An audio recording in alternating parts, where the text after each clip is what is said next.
Bismillahirrahmanirrahim. Assalamualaikum warahmatullahi wabarakatuh. Berjumpa lagi dengan saya kali ini di pembahasan seputar bisnis dan lingkungan bisnis ya.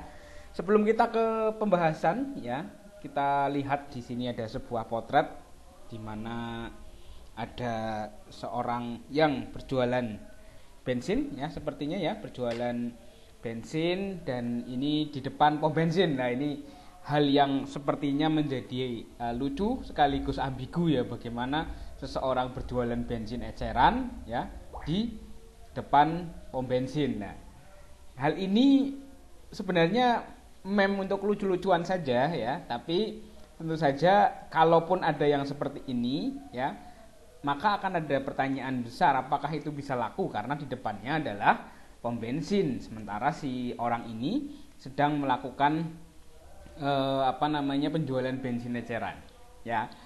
Ini sekaligus akan mengantarkan pada sebuah pokok bahasan bahwa lingkungan bisnis ya, lingkungan bisnis, kita berbicara lingkungan bisnis itu bukan hanya lingkungan tempat berbisnis ya, tapi di dalamnya juga ada tempat berbisnis. Itu sangat mempengaruhi banyak aspek dalam bisnis seseorang, dalam suatu entitas bisnis, dalam perusahaan. Ini yang nanti akan menjadi pokok bahasan kita pada pertemuan kali ini. Di gambar berikutnya, ya ini ada satu berita dari Detik Food yang ngumpet di gang sempit hingga mepet kuburan, kuliner hidden gems selalu dicari orang. Nah, ini ada beberapa kuliner yang kalau ngomongin tempat strategis apa tidak, nggak strategis, tapi dia selalu dicari oleh banyak orang ya. Ada yang mie ayam di pinggir kuburan ya, ada kemudian sate di pinggir kali dan sebagainya. Itu banyak sekali yang seperti itu ya. Yang perlu dipahami adalah ternyata walaupun secara fisik ya mungkin tempatnya tidak menarik dan sebagainya, tapi tempat makan itu ya, atau rumah makan itu mungkin saja memiliki sesuatu yang dapat menarik para pembeli untuk datang ke sana. Bisa karena masakannya yang enak, bisa karena misalnya penjualnya yang ramah dan sebagainya. Itu juga merupakan salah satu hal dari apa yang akan kita bahas pada kesempatan kali ini, yaitu lingkungan bisnis. Nah, ini contohnya ya. Nah, kalau ngomongin lingkungan secara fisik saja begitu ya, tentu saja nggak mungkin ini kita menemukan ada hanya bermodalkan sungai ya, sungai kotor, apalagi kalau misalnya ada si kuning yang mengambang lah, ini kan malah nggak jadi makan, akhirnya seperti itu. Tapi ternyata ada yang seperti ini.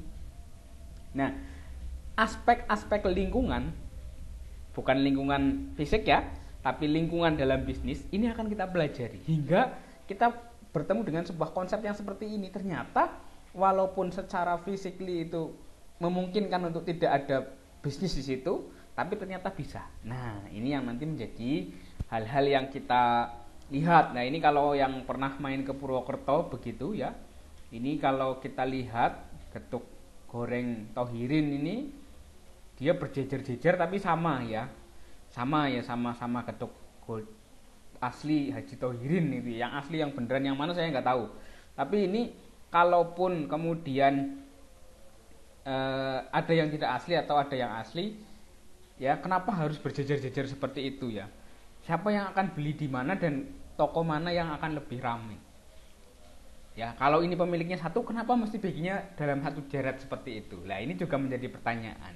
Hal-hal itu yang nanti akan kita bahas dalam menyikapi lingkungan bisnis. Ingat ya, saya berikan kata kunci di awal, lingkungan bisnis itu bukan hanya menyoal tentang lingkungan fisik di mana tempat itu berbisnis.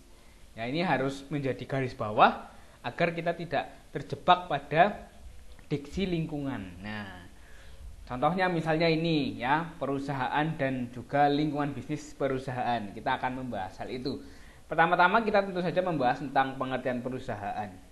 Perusahaan kita artikan sebagai tempat di mana terjadinya kegiatan produksi sebuah barang ataupun jasa ya. Tidak hanya fokus pada produksi, misalnya ada distribusi juga termasuk bidang dari perusahaan ya. Yang jelas perusahaan ini nanti akan tarik pengertiannya kepada badan usaha ya di wilayah Negara Kesatuan Republik Indonesia yang berdiri dan berjalan dengan tujuan menghasilkan laba. Ini perlu digarisbawahi, laba tujuan dari perusahaan adalah untuk menghasilkan profit atau laba. Tapi laba ini juga tidak harus semuanya uang ya. Ada yang profit, social profit ya, material profit. Ini juga menjadi hal yang harus digarisbawahi bahwa ada juga perusahaan-perusahaan yang berbisnis dengan memiliki tujuan profit sosial secara sosial ya, atau bahasa kerennya adalah sociopreneurship. Pun demikian tetap di dalamnya juga ada motif-motif keuntungan dan sebagainya, tapi dikembalikan dalam bentuk kegiatan sosial. Itu yang nanti akan kita bahas juga pada beberapa pertemuan yang lain untuk membahas karakter-karakter perusahaan.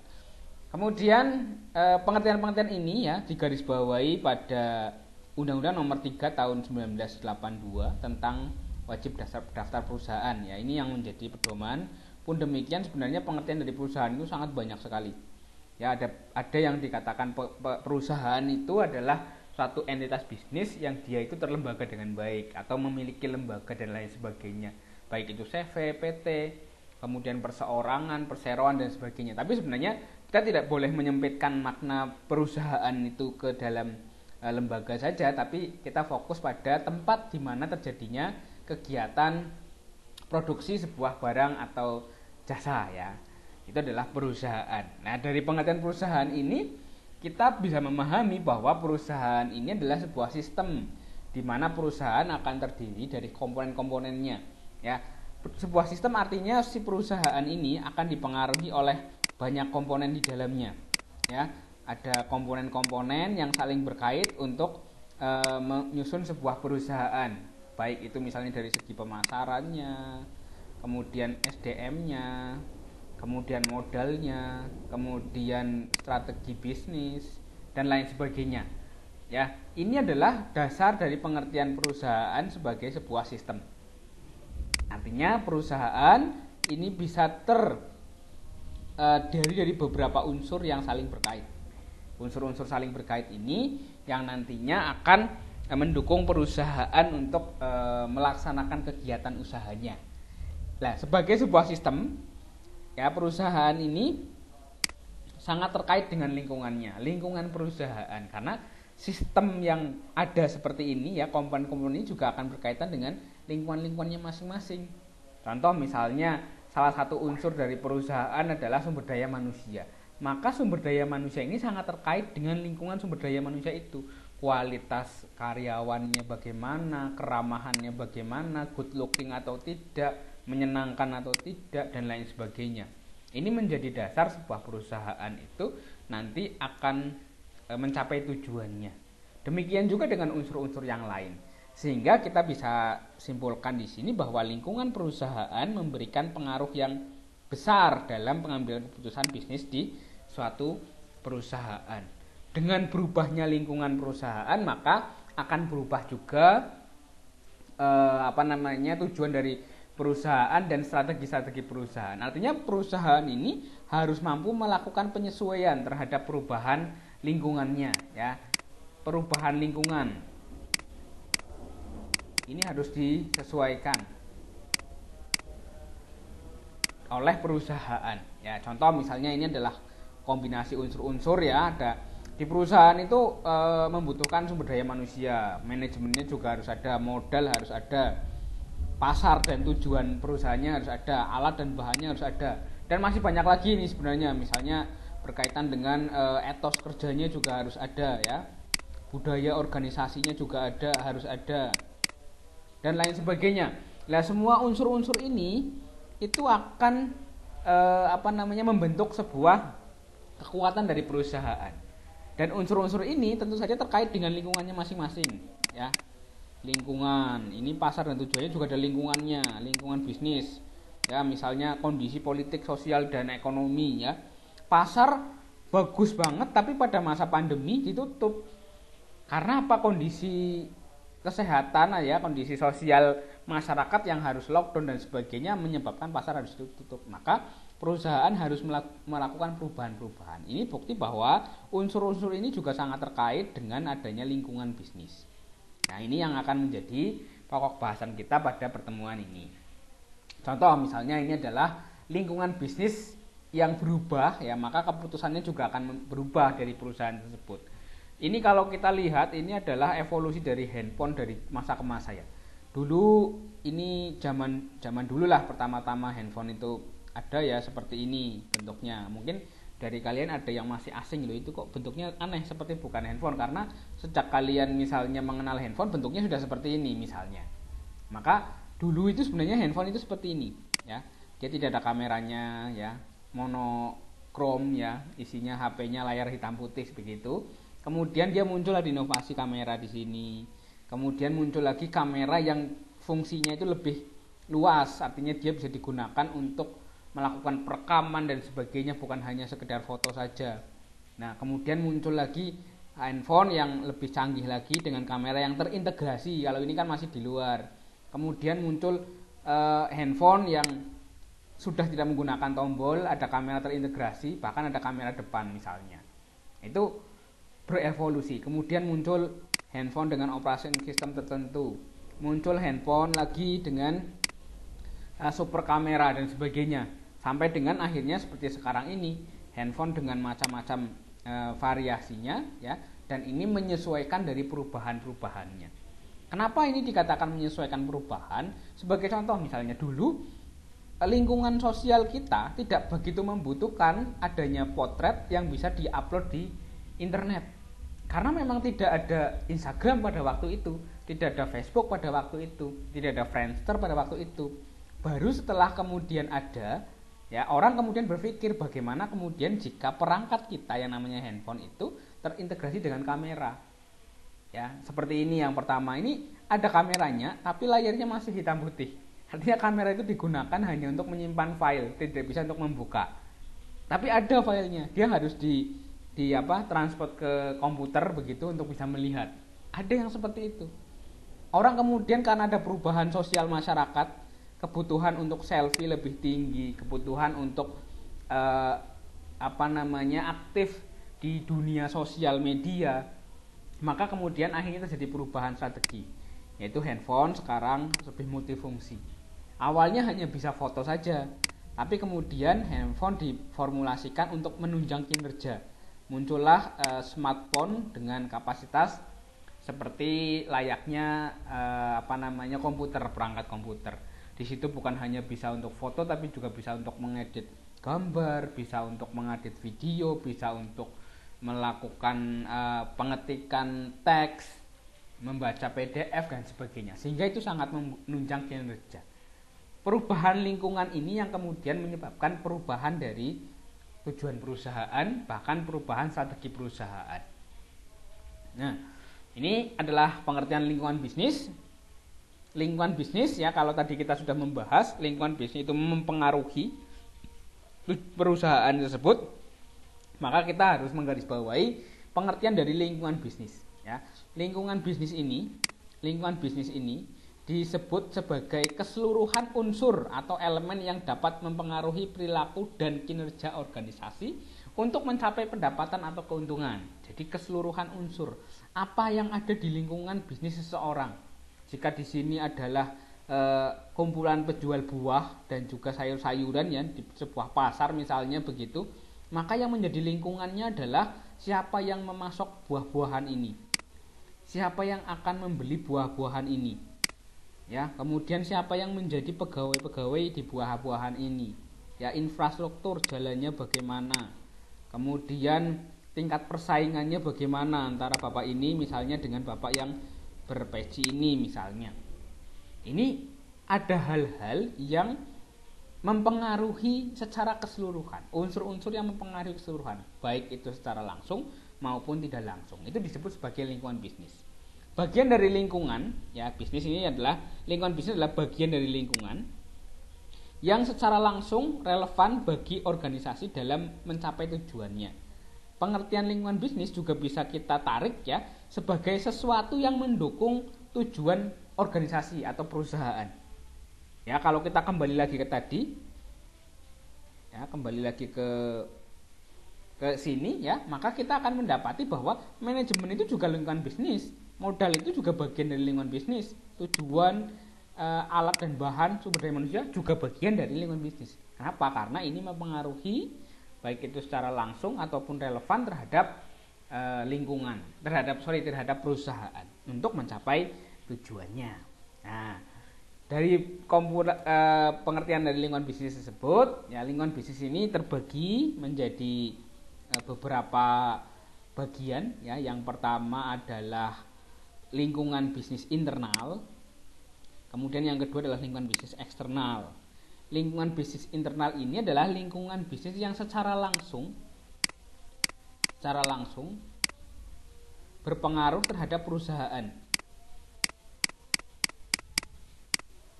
Secara langsung berpengaruh terhadap perusahaan, dan ini menjadi bagian dari perusahaan itu sendiri.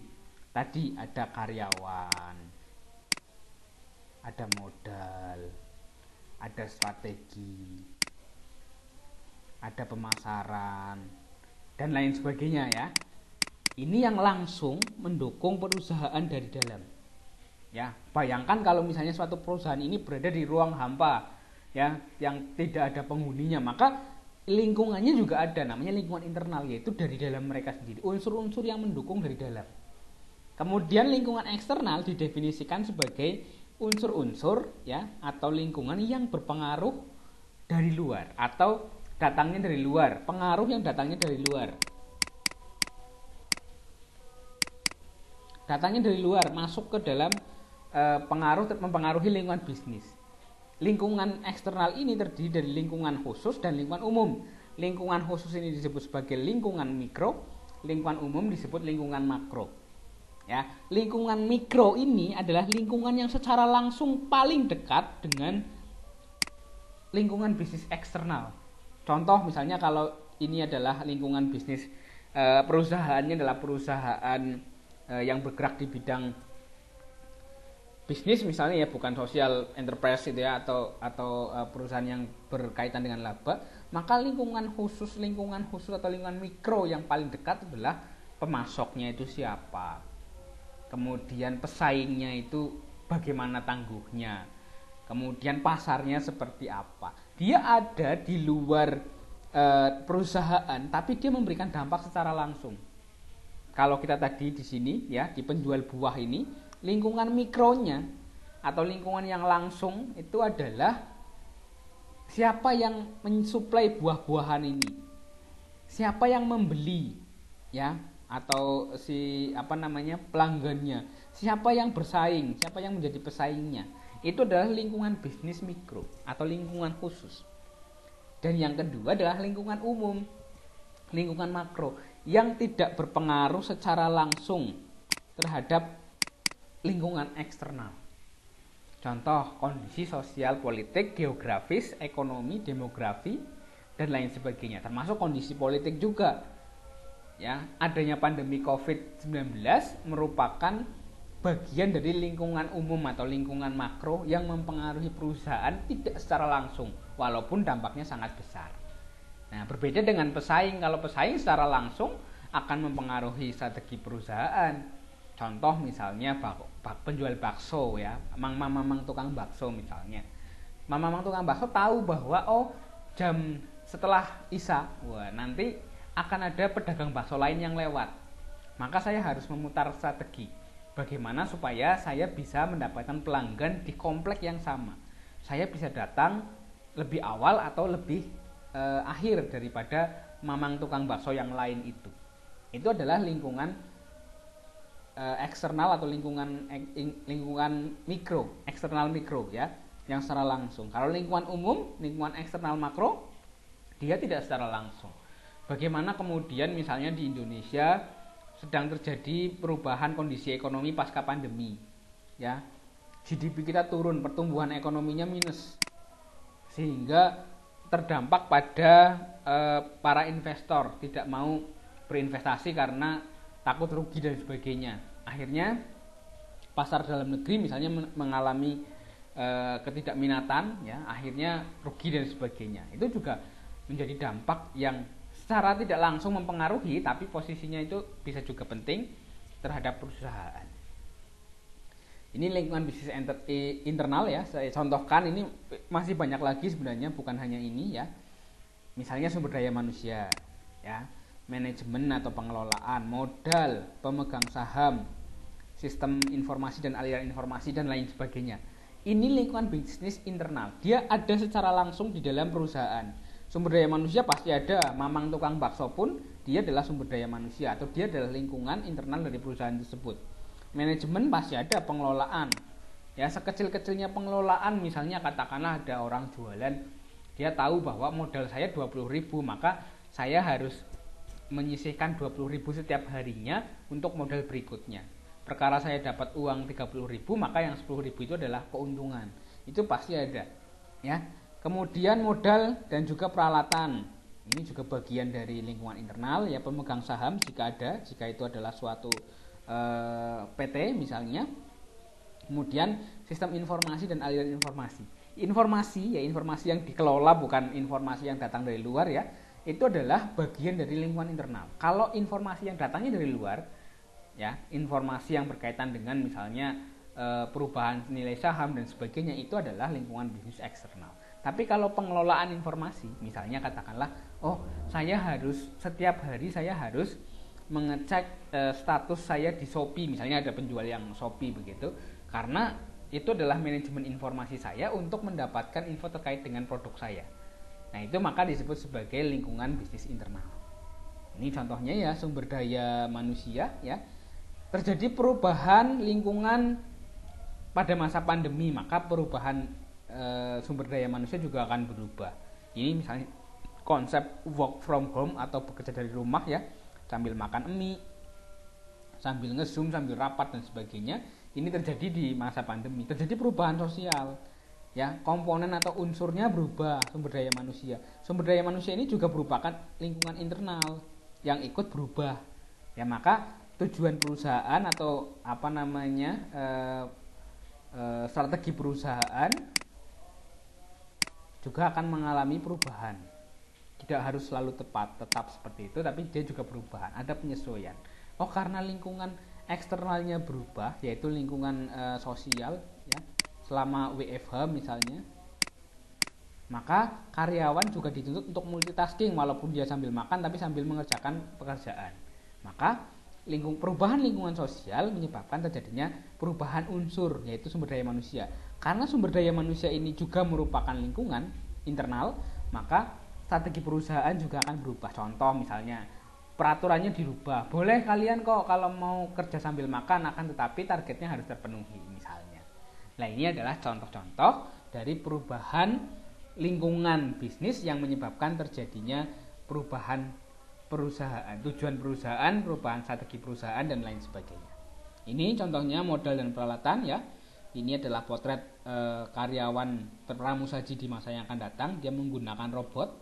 Ya, tentu saja modalnya besar. Jika punya modal yang besar, maka kita bisa melakukan strategi perusahaan yang lebih efektif dan efisien. Misalnya seperti contohnya adalah menggunakan robot dan lain sebagainya. Ini sistem informasi dan aliran informasi. Contoh, ini perusahaan namanya Halodoc ya. Halodoc. Ya, pasti kalian sudah pernah mendengar lah, wong sering muncul di TV. Halodoc ini memiliki satu lingkungan internal yang sangat luar biasa, yaitu sistem informasi. Sistem informasi. Sistem informasi ini dikelola untuk mengetahui pelanggan. Siapa pelanggannya? Adalah orang yang sakit, ya, yang dia akan mengakses informasi terkait dengan obat, perawatan, gejala dan sebagainya. Dan adanya Gojek di sini adalah bagian dari kerjasama ya, informasi, aliran informasi untuk mendatangkan ya atau menyediakan kebutuhan dari si pelanggan ya melalui aplikasi yang ditentukan oleh Halodoc. Nah, itu Gojek. Nah, ini modal utamanya adalah sistem informasi ya. Sistem informasi ini yang disebut sebagai lingkungan internal. Ini menjadi hal yang penting ya, di mana pemegang sistem informasi yang bagus itu sebagian besar akan memegang peranan bisnis yang bagus juga di masa yang akan datang. Ini lingkungan eksternal ya, tadi sudah saya sampaikan penjelasannya, tapi contohnya adalah kalau yang mikro ini adalah ada konsumen ya, ada konsumen, ada pemasok, ada pesaing, ada kreditur. Ya, ini semuanya langsung berpengaruh terhadap perusahaan. Ya, langsung berpengaruh terhadap perusahaan. Dia secara langsung konsumen, kalau konsumennya hilang, ya langsung bubar saja perusahaannya. Ya kan? Kalau pemasoknya hilang, langsung bubar juga. Kalau pesaingnya semakin kuat, ya semakin strong begitu, maka kita juga akan perusahaan juga akan langsung terdampak. Demikian juga dengan kreditur. Berbeda dengan hal tersebut, lingkungan makro, makro. Lingkungan makro ini akan berpengaruh secara tidak langsung. Ketika situasi politiknya berubah, bisnis tidak langsung berubah. Ada parameter-parameter yang lain. Contoh tadi, ketika terjadi pandemi, ya, bisnis tidak langsung berubah. Dia akan berubah ketika ada lockdown. Ya, akhirnya orang tidak boleh keluar dan sebagainya, pasar ditutup, maka bisnis berubah. Ini lingkungan yang disebut sebagai lingkungan makro, yang mereka itu memberikan dampak secara tidak langsung. Oke, dan ini yang terakhir terkait dengan pembahasan kaitannya dengan lingkungan bisnis, ya, adalah analisis tentang lingkungan bisnis. Ternyata ketika kita memahami peran dari lingkungan, ya, lingkungan bisnis, ya, internal dan eksternal, itu adalah salah satu cara untuk menetapkan sebuah strategi perusahaan. Bukan hanya untuk menyesuaikan perubahan-perubahan, tapi lingkungan bisnis ini ketika dia dianalisis, ya, atau analisis lingkungan bisnis yang dilakukan perusahaan, itu akan menciptakan strategi bersaing atau strategi perusahaan dalam memenangkan persaingan atau dalam mencapai tujuan. Ya, bagaimana caranya? Ya, kalian pasti sudah sering mendengar adanya istilah namanya analisis SWOT. Analisis SWOT ini sebenarnya dasar utamanya adalah faktor lingkungan internal dan juga faktor lingkungan eksternal yang tadi kita bahas. Ya, lingkungan internal ini akan digunakan untuk mengetahui atau memetakan kekuatan dari perusahaan, strength, dan juga memetakan dan mengetahui kelemahan perusahaan atau weakness. Sedangkan faktor eksternal untuk memahami dan mengetahui kesempatan dari perusahaan untuk maju, serta ancaman yang mungkin didapat jika dia akan maju. Sebagai contoh, ini saya contohkan. Contoh misalnya di dalam suatu perusahaan, sebut saja perusahaan Mamang Bakso yang tadi saya sebutkan di awal. Ada tukang bakso namanya Bakso Pak Kumis misalnya. Bakso Pak Kumis sebelum dia melaksanakan bisnisnya, dia menganalisis. Oh, saya menganalisis menganalisis faktor internal saya. Saya punya resep enak. Itu faktor internal. Saya juga punya karyawan yang cantik-cantik dan ramah-ramah. Itu faktor internal. Maka dia langsung bisa memetakan kekuatannya dia. Wah, saya punya kekuatan nih. Karena saya punya karyawan yang cantik-cantik, yang bagus-bagus, good-looking, ganteng-ganteng, dan juga punya resep yang enak. Kekuatannya dia dapat. Kemudian dia juga menganalisis faktor internal. Tapi secara modal saya kurang nih. Secara manajemen saya agak sedikit kurang pengelolaannya karena saya jarang bisa mengontrol karyawan saya. Maka dia juga menemukan kondisi kelemahan yang dia hadapi. Setelah dia mengamati atau dia memiliki kekuatan dan juga kelemahan yang dipetakan atau dilihat atau diketahui, dia selanjutnya membuat strategi. Oke, kalau begitu saya akan meningkatkan strategi. Karena kekuatan saya ada di keramahan si karyawan dan juga resep yang enak, maka saya bisa mematok harga yang sedikit lebih tinggi walaupun pengelolaan saya itu jelek. Walaupun nanti pada saat si pelanggan datang tidak langsung terlayani dengan baik, tapi karena si pelayannya itu selalu senyum dan sangat ramah misalnya, maka itu akan menjadi penutup dari kelemahan yang dihadapi perusahaan. Itu contohnya. Kemudian faktor eksternal. Kemudian si Pak Kumis ini dia memetakan, dia mengetahui lingkungan eksternalnya. Wah, lingkungan eksternal mikro saya yang paling dekat adalah pelanggan saya nih. Pelanggan saya kebagian besar adalah orang-orang yang memiliki pendapatan menengah ke atas. Maka saya punya kesempatan untuk menjual bakso Pak Kumis ini di mall misalnya. Ancamannya apa? Ancaman adalah ada di pesaing. Karena nanti saya menjual di mall, maka di mall ini adalah memiliki potensi ya, adanya pesaing yang sama-sama memiliki karakteristik yang sama dengan bakso saya. Atau karena saya di mall, ada lingkungan eksternal yang sifatnya makro yang akan mempengaruhi bisnis saya. Jika mall ini nanti regulasinya dirubah, harus mereka yang punya sertifikat vaksin yang masuk, maka itu akan menjadi ancaman bagi bisnis saya. Karena bakso itu lebih enak jika dimakan dengan berdempet-dempetan misalnya, sehingga tidak berjaga jarak misalnya. Nah, itu adalah satu analisis dari lingkungan bisnis perusahaan sebagai bagian dari untuk menentukan kelemahan, kekuatan, kesempatan dan ancaman, atau menggunakan analisis SWOT yang sangat terkenal itu, yang sebenarnya dasarnya adalah dari faktor internal dan juga faktor eksternal. Begitu dari saya, cukup sekian untuk pertemuan kali ini. Kita ketemu di pertemuan yang akan datang. Billahi taufiq wal hidayah. Wassalamualaikum warahmatullahi wabarakatuh.